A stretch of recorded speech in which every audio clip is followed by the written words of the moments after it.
मानव मात्र को प्रणाम करता हूँ। परम पूज्य गुरुदेव परम वंदनीय माता जी सूक्ष्म रूप से विद्यमान है, बराबर हम पर अपनी कृपा दृष्टि बनाए हुए हैं और बहुत बड़े सौभाग्य की बात लगती है जब हम ये पीले रंग का कपड़ा पहन लेते हैं। जब ये कभी कभी पीला रंग के जो कुर्ता ये पहन लेते हैं तो इस पे एक गर्व की अनुभूति होने लगती है दोस्तों। बात भगवा रंग की और पीले रंग की नहीं है। रंगों से तात्पर्य मानव के विचारों से है, भाव संवेदनाओं से है। तो दोस्तों, ये जो पीला रंग है ये शांत रंग है, ये सेवा का रंग है, ये दूसरों के लिए सब कुछ समर्पित करने का ये रंग है। दोस्तों, आज परम पूज्य गुरुदेव के बारे में हम अब बात करें तो ये संभव नहीं है। विश्व में शायद ही अब कोई इंसान बचे होंगे जो परम पूज्य गुरुदेव के युग निर्माण योजना से और युग परिवर्तन से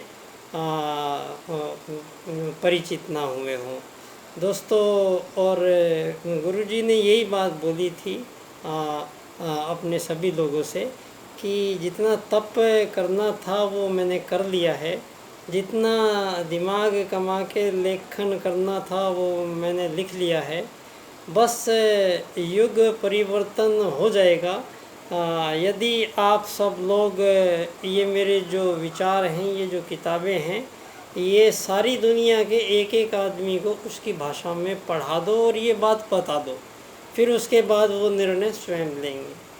तो दोस्तों, परम पूज्य गुरुदेव ने इस कलयुग के समापन अवसर पे महाकाल के प्रत्यावर्तन की प्रक्रिया के अंतर्गत जो युग परिवर्तन की बात की है दोस्तों, युग परिवर्तन की बात ईश्वर के अलावा कोई और नहीं कर सकता है। तो युग परिवर्तन, अब युग में क्या परिवर्तन होते हैं? युग में इतना बड़ा परिवर्तन होता है कि भगवान राम संपूर्ण लंका का विनाश करना पड़ जाता है। मानव के रावण के सारे खानदान का सर्वनाश करना पड़ जाता है। तो बाद में श्री कृष्ण को महाभारत रचना पड़ जाता है और अर्जुन के माध्यम से फिर महाविनाश का तांडव होता है। तो दोस्तों, ये मानव, क्योंकि विचार तो दो ही ईश्वर ने हमें दिए हैं, आत्मत सर्वभूतेषु और वसुदेव कुटुंबकम। ये दो सूत्र के बाहर मानव जा नहीं सकता है, सोच नहीं सकता है, इसके अलावा उसको कोई ठोर ठिकाना नहीं हो सकता है दोस्तों दुनिया में। तो ये दो सूत्र जो हैं, इनके ये साथ गड़बड़ी की है मानवों ने। ये जो त्रुटियां आज हमसे हो गई हैं दोस्तों, तो ये जो त्रुटियां हैं, ये सारी जो मुसीबतों की जड़ दुनिया में पैदा हुई है वो ये है पूंजीवाद।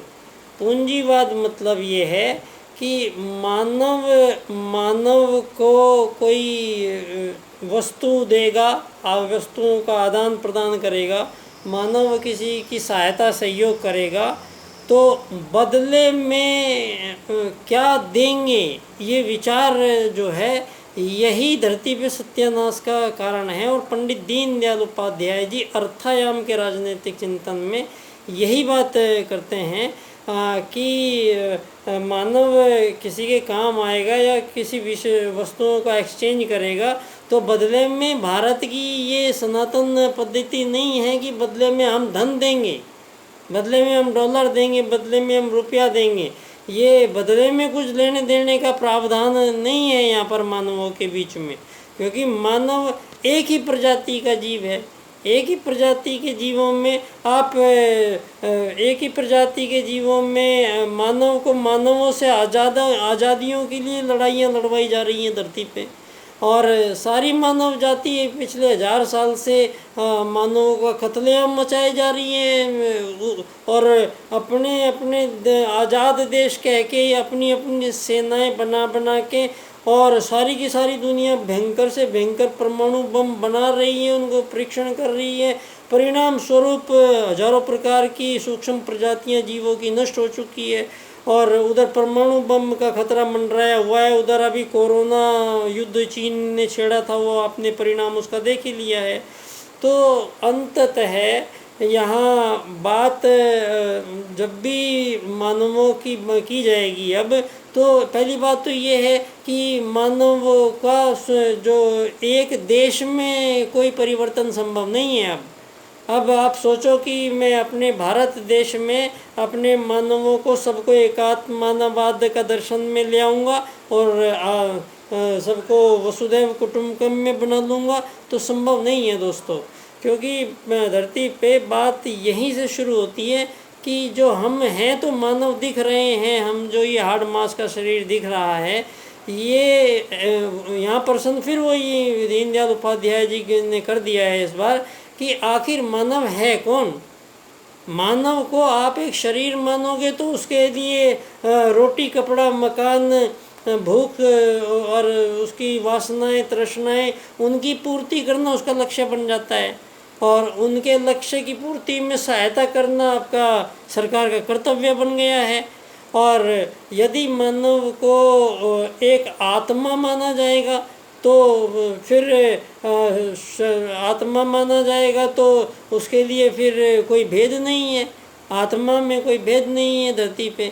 तो ये जो एकात्म मानववाद का राजनीतिक दर्शन पंडित दीनदयाल उपाध्याय जी हजारों साल बाद में उसी भारत से आपके पूंजीवादी लोकतंत्र के सम्मुख प्रस्तुत करते हैं। दोस्तों, दीनदयाल जी कहते हैं कि मानव को राजनीति में एक आत्मा मानना पड़ेगा। अब आप ये काम नहीं चलेगा। आप लोगों ने धरती के सनातन जो राजनीति का पदार्पण दुनिया में भारत ने जो किया था, भारत ने दुनिया को सबसे पहले राजनीति दी थी। सतयुग में कोई राजनीति की जरूरत थी नहीं दोस्तों। बाद में त्रेता द्वापर और ये कलयुग जो आए हैं, तो इनमें फिर मानवों ने जब रज और तामसिक पदार्थ बढ़ने लग गए तो इन लोगों ने तय किया, सभी मानवों ने मिलके, कि अब राजनीति को जन्म देना पड़ेगा। तो राजनीति में 3 चुनाव सभी लोगों से कराए गए। 3 बातों पर चुनाव करना था मानव को चुनाव करना था कि आपको राजकता चाहिए या अराजकता चाहिए, राजकता पसंद है या अराजकता चाहिए इंसान को रहने के लिए धरती पे। एक आपने किया कि आपको धरती पे रहने के लिए नीति से चलने की आपको ज़रूरत है या अनीति से चलने की आपको छूट है, तो आप दोनों में से एक का चुनाव कीजिए। तीसरा चुनाव ये था मानव का कि धर्म या अधर्म में से एक का चुनाव कीजिए। तो सभी मानवों ने जो धरती की पहली राजनीति स्थापित की, तो आपका ही चुनाव था धर्म आधारित राजनीति। ये अपनाने का प्रावधान रखा गया और मानवों ने ये तय किया कि एक सरकार बनेगी और बाकी गैर सरकारी जो इंसान हैं वो सब वोटर रहेंगे, चुनाव होंगे। और ये 5 या 6 साल बाद में जो ये देशों में चुनाव करवाए जाते हैं, ये मानवों को पूर्णतः भ्रमित करने के लिए है, मानवों को उलझाने के लिए है, मानवों को लक्ष्य से भटकाने के लिए है, और मानवों के बीच में जो ये दरारें पैदा की गई है इसको नियमितीकरण करने के लिए ये आज़ाद देश की सरकारों का गठन किया गया है।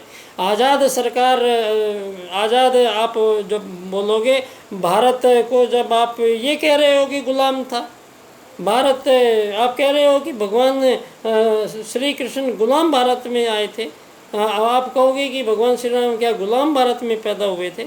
सबसे पहले धरती पे क्या बना? धरती पे सबसे पहले गुलाम बनाए आपने। जब गुलाम बनाए तो उस विशेष परिस्थिति को ख़त्म करने के लिए ये प्रतिक्रिया स्वरूप आज़ादी का नाम उठा। बाकी एक ही प्रजाति के जीवों में आज़ादी संभव नहीं है दोस्तों। तो बहुत बहुत शुक्रिया। मेरा विषय है एकात्म मानववाद को मैं जब समझाता हूँ तो मैं बोलता हूँ मानव एकात्मवाद से समग्र व संपूर्ण वैश्वीकरणवाद, total and complete globalisation. Pandit Deendayal Upadhyay ji आत्मत सर्वभूतेषु को राजनीति में उसकी सिद्धि करते हैं एकात्म मानववाद के रूप में। और अर्थायाम का राजनीतिक चिंतन दीनदयाल जी कहते हैं कि मानव का कोई काम करेगा या वस्तुओं का विनिमय जो होगा उसके बदले में धन वन कुछ नहीं दिया जाएगा। ये धन की जितनी भी आवश्यकताएं थी मानव की, वो सारी आवश्यकताएं मानव की पूर्ति कर दी गई है। रोटी, कपड़ा, मकान, शिक्षा, चिकित्सा, इसके लिए आप लोगों को धरती पे संघर्ष करने के लिए मानव को नहीं बुलाया गया है। तो आपको ये सभी चीज़ें बिना कुछ किए ही उपलब्ध करवाई जाएगी। और ये एक वैश्विक स्तर की राजनीति ये बनने जा रही है। और एक अंतिम चुनाव होगा इस बार, फिर आप लोगों से फिर वही चुनाव एक बार कराया जाएगा कि मानव को धर्म से रहना है या अधर्म से रहना है। आप बोलोगे कि धर्म निरपेक्षता, सभी धर्मों को मानते हैं, ये हमें बेवकूफ़ बनाने की ज़रूरत नहीं है अब, और हम बनने भी नहीं देंगे अब। दोस्तों, या तो दुनिया में धर्म हो सकता है या अधर्म हो सकता है, दो चीज़ में से एक ही हो सकती है। धर्म निरपेक्ष जो बोल रहे हो आप लोग, इसका मतलब क्या हुआ? आप लोग समझते हैं इसका मतलब क्या हुआ? इसका मतलब है या तो मानव धर्म के सापेक्ष चलेगा या फिर धर्म के निरपेक्ष चलेगा। तो आप बोलते हो धर्म निरपेक्ष है तो धर्म के विरुद्ध चलेगा, वो मानव भारत है आज ये।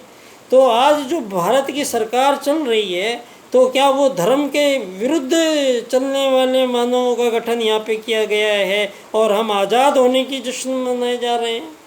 दोस्तों, इस आज़ादी को मानवों के बीच में किसी भी प्रकार की आज़ादी कभी भी नहीं हो सकती है। ये ना कभी हुई है आज तक और ना कभी भविष्य में होगी। एक ही प्रजाति के जीवों में आज़ादी संभव नहीं है। तो ये आज़ादी की लड़ाइयाँ लड़वा कौन रहा है? आज़ादी की लड़ाइयाँ वही साम्राज्यवादी लोग लड़वा रहे हैं जो आपको आज़ाद होने का सर्टिफिकेट बांट रहे हैं। और आज़ाद होने का सर्टिफिकेट इस बात की गारंटी देता है कि मानवों से टैक्स लेने का एक तंत्र बन गया है, उसी का नाम सरकार है।